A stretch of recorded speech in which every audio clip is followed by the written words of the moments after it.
Hello, everyone. This is Dr. Mayuri Swami. I'm consultant gynecologist and fertility specialist at Genesis IVF Center, Kalyan. We are aware that 25th of July is celebrated as a World IVF Day in the memory of the birth of first IVF baby Louisa Brown in 1978. Cipla Pharma has taken this opportunity to promote this week as a Fertility Awareness Week. So we are having this presentation on the infertility as an overview in which we will try to give maximum information regarding the infertility, and we are going to answer your questions about it after the presentation. So let's start. We are going to discuss in short the history, the structure and the function of our reproductive system, how it is formed and how the pregnancy is achieved, what exactly is infertility, causes and the management of it. So we have come a long way from 17th century where the attempts were made in the artificial conception. However, in 1937, the idea of IVF, that is in vitro fertilization, was first coined in the journal. It was presented as a conception in a watch glass. The IVF means the fertilization taking place outside the body. However, it took almost 40 years in 1978 when there was a birth of the first IVF baby, which we celebrate on 25th of July. 1993, there was another landmark which was crossed in which the ICSI technique was introduced. It gave a hope to the couples with a severe male factor infertility. Let's see how our reproductive system is formed. As you can see in the picture, this is a uterus with the body of the uterus, and this is a mouth of the uterus called cervix. It opens into the vagina, which is a functional place for the sexual intercourse. On both the sides, the uterus opens into the fallopian tubes, and this is the end of the fallopian tubes, which is in close proximity to the ovaries, which is the place for the eggs. This is a section of the uterus and the tubes and the ovaries. So if the menses are regular, every month one of the ovaries in the body produces an egg, which is called as ovulation. This egg, once released from the ovary, it's catched by the fallopian tubes. Now these fallopian tubes have got functional units which are called cilia, which try to push the egg towards the uterine cavity. If the intercourse takes place at this time, the semen sample is deposited in vagina and the sperms are released from there, which enter in the uterine cavity, then into the fallopian tube, and then they come in contact with the egg. The union of the egg and the sperm is called fertilization. The embryo is formed, and this embryo is again propelled by the cilia towards the uterine cavity. It comes inside the cavity and gets attached to the inner layer, which is called as endometrium. This process is called implantation. So as we can see that the normal conception will require the normal structure of the reproductive organs, that is normal uterus, tubes, ovaries, and the endometrium. The tubes need to be patent, open, and functional. The egg formation and the release should be taking place regularly and normally. And the male partner should have normal sperm count, motility, and the structure. So any deviation from this can result into the problems in conception called infertility.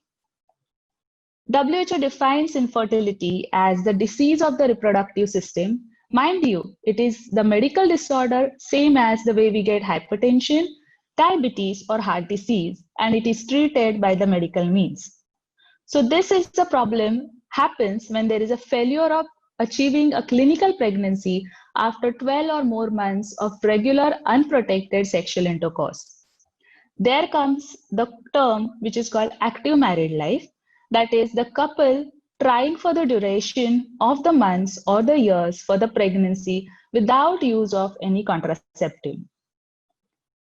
There is an exception for this in the elderly women, about 35 or more, when the WHO says that they don't need to wait for 1 year for achieving a pregnancy. They can seek the fertility specialist if there is no conception after 6 months of the regular unprotected sexual intercourse. Primary infertility is when the couple has never achieved the pregnancy during their married life, and the secondary infertility is when They have achieved a pregnancy previously. However, there is now problem in having a second child or further pregnancy. Causes of infertility. In our society, infertility is a stigma and very commonly attached to the females in the couple. But as you can see the statistics, about 1/3 of the patients' causes are related to the female factors. Rest of the 1/3 are related to the male factors, and the remaining 1/3 are the combinations. There is a large chunk of the infertility which does not have any particular reason that is being diagnosed and coined as unexplained infertility of the percentage of 25%. So causes of the infertility can be female partner related, male partner related, or a combination of both. The most important and the commonest factor in the female partner is abnormal ovulation, that is abnormal formation and the release of egg. This is seen as a prolonged menstrual cycle with the irregular periods or absent menstrual cycles, or there is a history of intermenstrual spotting. The commonest causes of ovulation is, as you all must be knowing, is PCO, polycystic ovary, where there is a difficulty in growing of the egg. The less common cause is the premature ovarian failure, in which the ovaries shut down much before the menopause in the younger patients, and there are less eggs for the given age. Let's in short see the polycystic ovarian disease. As you can see, these are the normal ovaries and these are the polycystic ovaries. Polycystic ovaries are bulkier than the normal ovaries and they have got lot of eggs as compared to the normal ovaries. In normal ovaries, there is a growth of one egg and a release of the egg in every menstrual cycle. However, in polycystic ovary, one growth of the egg and a release does not take place due to the hormonal disturbances. So this results into the irregular cycles and it also results in difficulty in pregnancy conception. Identifying PCOS, it generally is the history gives way in form of irregular menses, reduced menstrual flow at the time of the menses. There can be unwanted hair growth on the body parts, and a hormonal profile shows deranged levels of the ratios of FSH and LH. Sonography, very important tool in diagnosis. Now you can see that this is normal ovary and this is a polycystic ovary. There is increased number of eggs in the polycystic ovary. Normal growth of one egg as it takes place doesn't take place in the polycystic ovary. Now, these enlarged ovaries show these small eggs, which are fluid-filled spaces surrounding the eggs. Commonly, they are called as polycystic ovaries, but mind you, they are not actual cysts in the ovaries. They are just the increased number of eggs and difficulty in formation and release of single egg. The problems associated with polycystic ovary are, as you know, difficulty in conception. There is increased chance of miscarriages in these patients, chances of diabetes if the obesity is associated with that. In later part of life, it can be associated with the heart disease or diabetes or endometrial carcinoma. Management of polycystic ovary, the most important thing is a lifestyle modification. It is a lifestyle disorder. So the exercise, healthy diet, and weight control gives results like anything. Even 5% of the weight loss can help in the resumption of ovulation and regular menses. There are certain medications which are there which help in the hormonal corrections, and we give oral medications and hormonal medications for growth and release of the eggs. Polycystic ovary, you must have heard that laparoscopic drilling is done in these cases.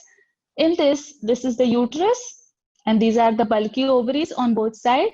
So we use electrocoagulation to take out the extra hormones, and sometimes there is resumption of the ovulation or the better response to the medication once this procedure is done.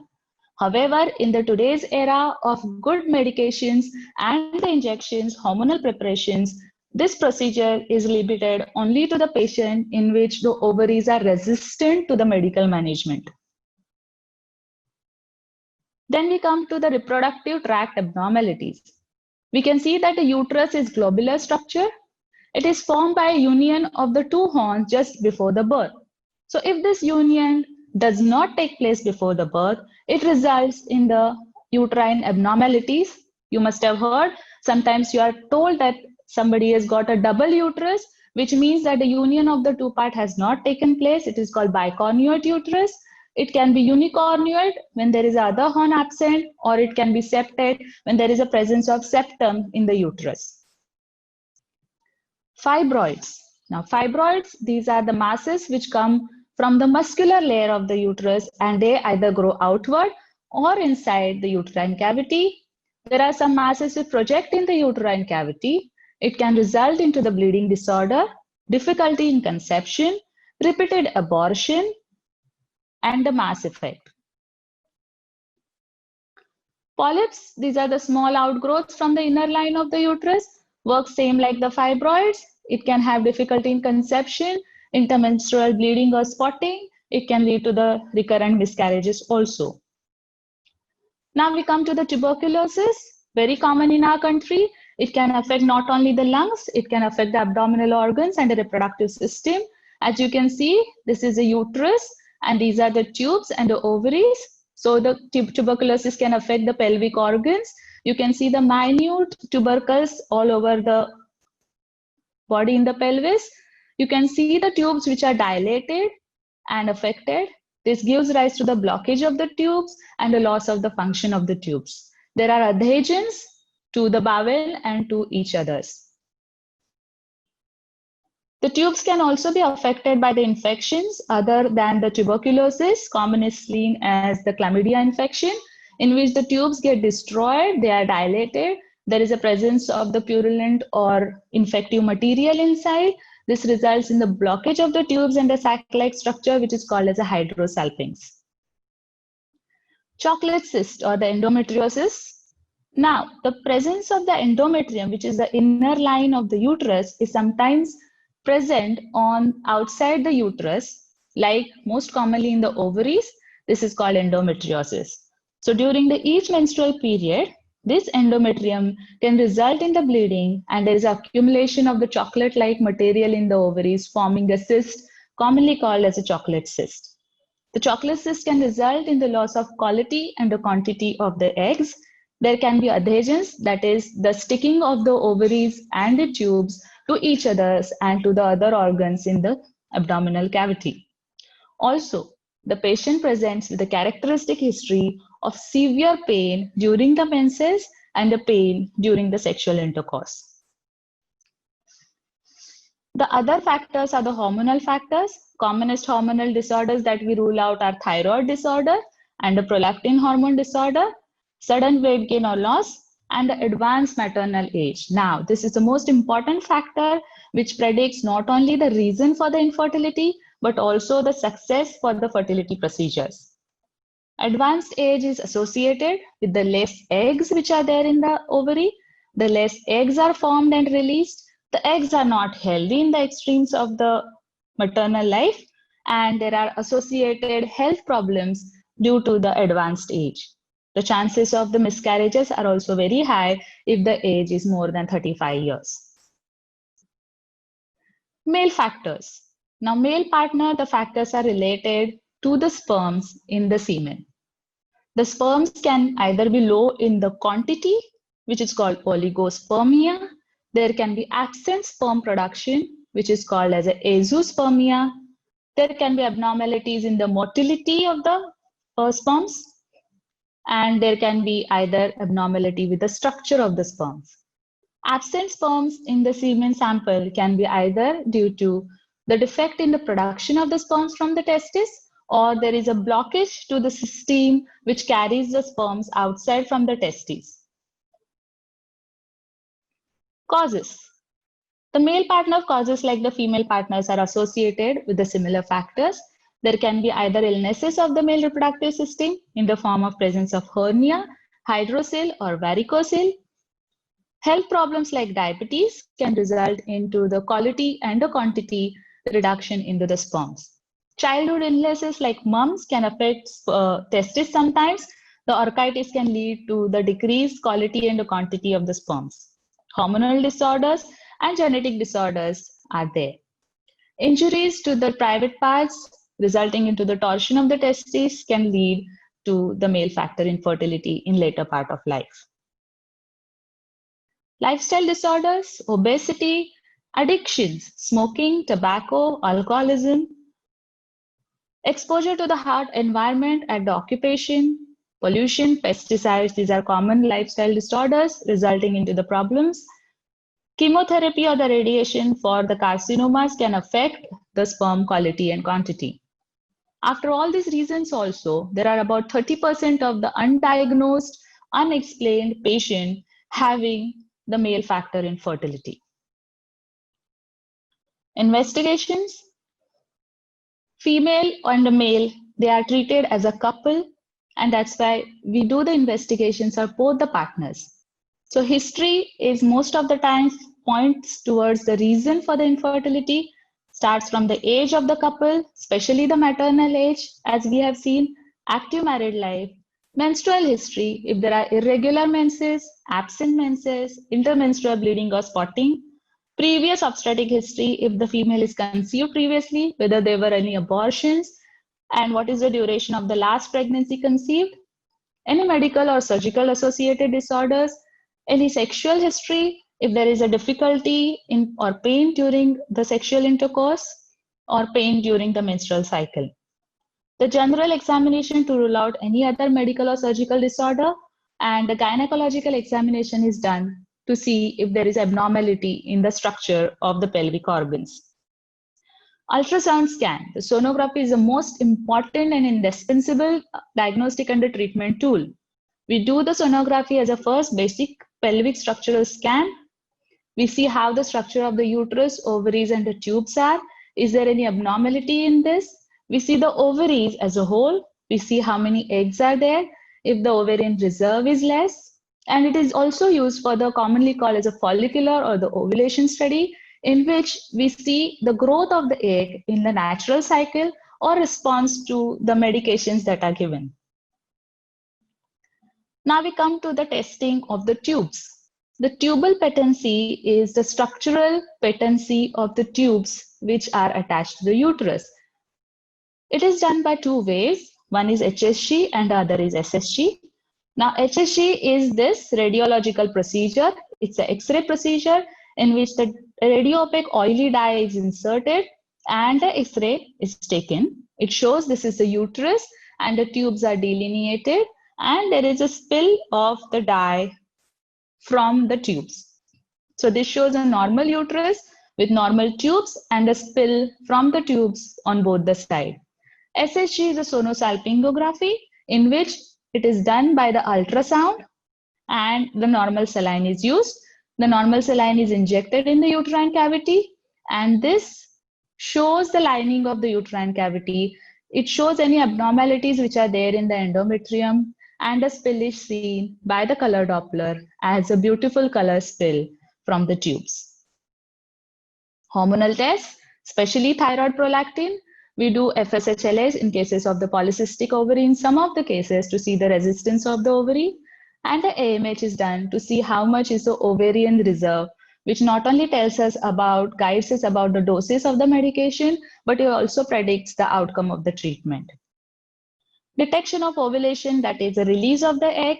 The history tells us if the regular cycles are there, the female is producing the eggs. Basal body temperature and blood tests are not commonly done now.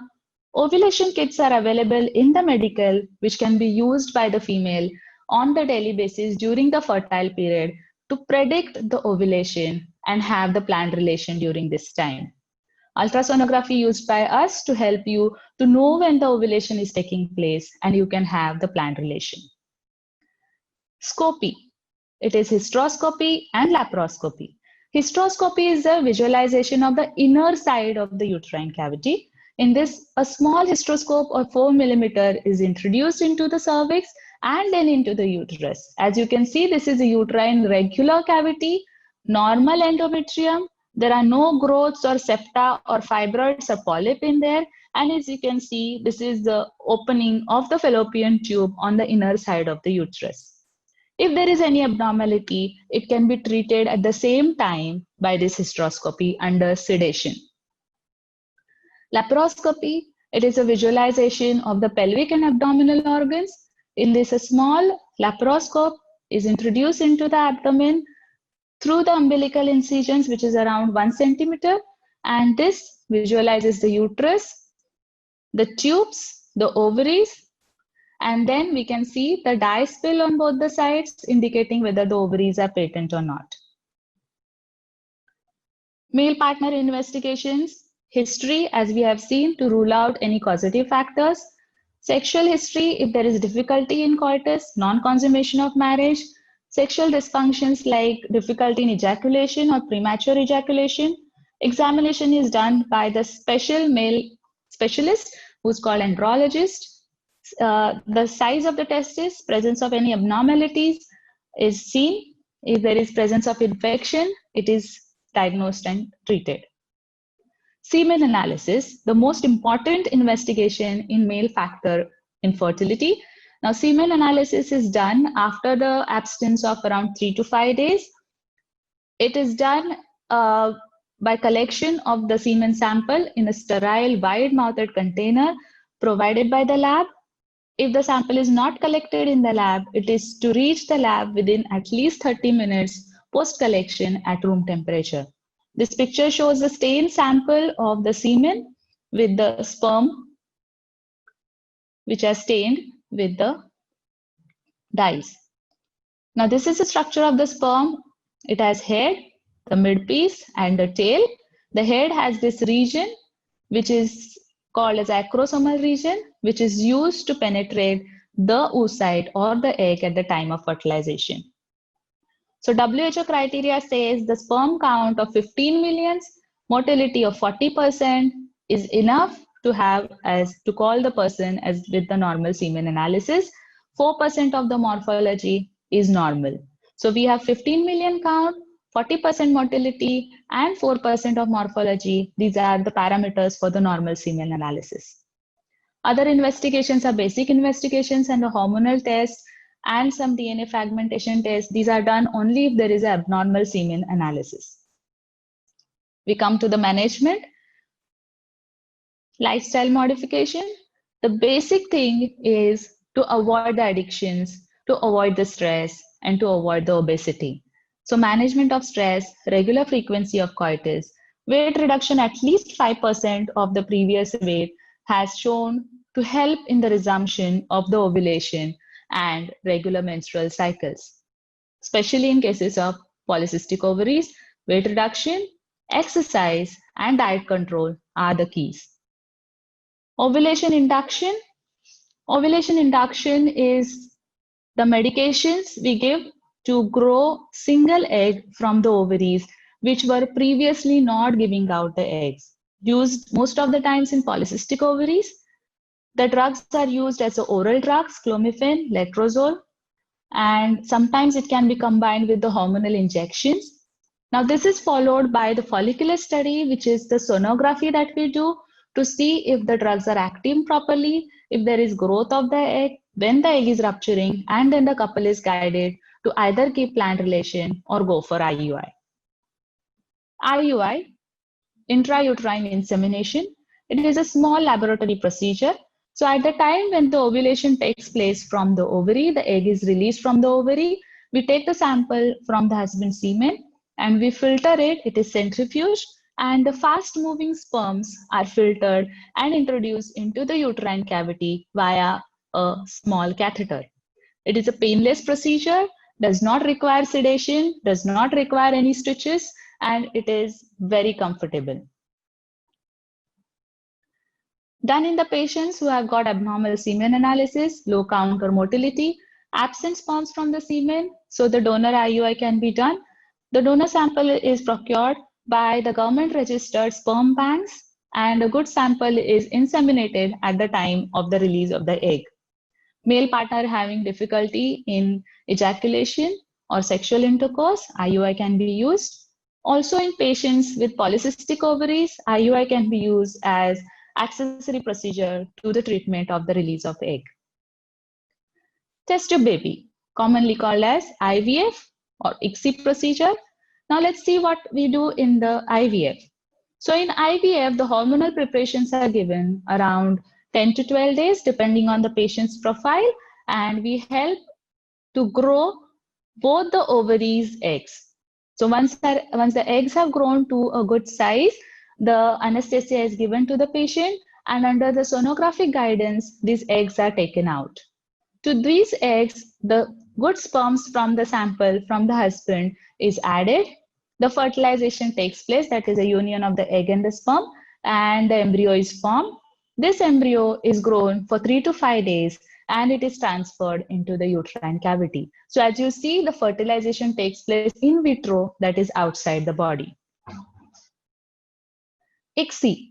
ICSI is similar to IVF. There is only one change in which single sperm is injected into the egg under the microscope. This helps in the patients with having severe male factor infertility or absent sperms, in which the sperms are obtained by the microsurgical procedures from the testes. IVF ICSI done in the patients started first in the patients with the blocked tubes due to infections or the endometriosis. Low or nil sperm count, the microsurgical procedures are used in this. Unexplained infertility, severe endometriosis or severe polycystic ovary, which have undergone IUIs and there was failure of IUI. ICSI is mainly done over IVF in the patient when there is a severe male factor and who do not want to use the donor sperm. In this, the sperm retrieval techniques are used to get the sperms from testicular tissue. In cases if previous IVF cycle has given low fertilization, ICSI is used. And sometimes if the couple has got very less eggs available, then in these cases, the ICSI is used to ensure the fertilization. We will in brief look to the special cases. Now the donor cycles, egg or sperm donation. The egg donation is done in the patients who have undergone premature ovarian failure, or if there are very, very less quantities of the eggs available. The donor is a younger female who is screened properly, and then she is given the medication. The eggs are retrieved, they are fertilized by the sperms of the husband of the patient, and then the embryos are put in the uterine cavity of the patient. The donor sperms can be obtained from the government certified sperm banks. They can be used for IUI or IVF. Surrogacy in cases of the abnormalities of the uterus, in which the uterus cannot get pregnant, the eggs of the patient and the sperms of the husband are united in vitro by IVF to form the embryos, and they are put in the uterine cavity of a surrogate mother where the baby is grown for 9 months and handed over to the couple. Blastocyst transfer. The blastocyst is the day 5 embryo. If the embryo reaches the stage of blastocyst, the implantation rate is highly improved. In our center, we always try to make the blastocyst for the patients, and the success is much better with the blastocyst. Cryopreservation or freezing. We can freeze the eggs, we can freeze the sperms or the embryos in liquid nitrogen for the time, and then it can be used in the next cycles after few years or months, and it can give the pregnancy to the patient without undergoing the entire procedure of IVF again. There are genetic diagnostics procedures which are generally done in the advanced stages or extremes of the ages, or it is done with the paternal or maternal history of any genetic abnormalities. Male factor management, medical management, and specific management.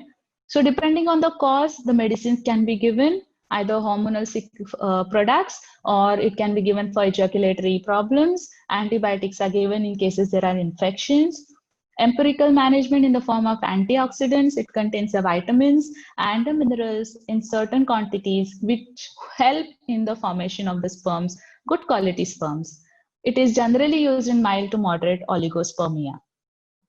Lifestyle modification, avoidance of infections, environmental exposure to harmful substances are to be avoided, eat healthy food, stress relief, and exercise regularly. Semen preparations in the form of IUI can be helpful in the patients with the low count of the sperms. Surgical interventions, if there is presence of hernia, hydrocele, varicocele, Testicular biopsy to diagnose, to take the tissue out of the testis to diagnose why the sperms are not produced is not commonly done nowadays in the era of microsurgical procedures. Now, microsurgical procedures are the short procedures in which the sperms are obtained from the testis in case there are no sperms available in the semen sample. It is done under sedation. It sometimes takes place without any incision also, or sometimes there is a small incision on the testicular tissue and the sperms are taken out. They are used in the procedure of ICSI to form the embryos. So we come to the end of this discussion. The key points to be stressed on is that the infertility is a medical disorder like any other disorders and it can be treated. Let's not attach any stigma to infertility. It requires the workup of both the partners in the couple.